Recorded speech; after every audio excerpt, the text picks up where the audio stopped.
ஒரு அதிகாரம் என்றால் அந்த அதிகாரத்தில் 10 குறட்பாக்கள் இருக்கும். அகர முதல எழுத்தெல்லாம் ஆதிபகவன் முதற்றே உலகு என்று தொடங்குகிறான். எப்படி மொழிக்கு அகரம், அகரத்திலிருந்து தான் மொழி தொடங்குகிறது. ஆ என்ற எழுத்திலிருந்து தான் மொழி தொடங்குகிறது. அதுபோன்றுதான் ஆண்டவனிடம் இருந்துதான் இந்த பிரபஞ்சமே தொடங்குகிறது என்பதை முதலில் சொல்கிறான்.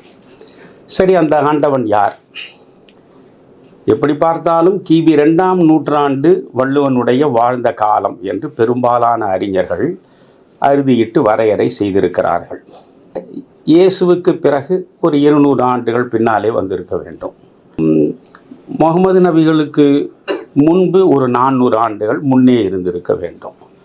அப்போது இயேசு, அதற்கு முன்னால் புத்தர், இப்படி புத்தர் 2600 ஆண்டுகளுக்கு முற்பட்டவர்.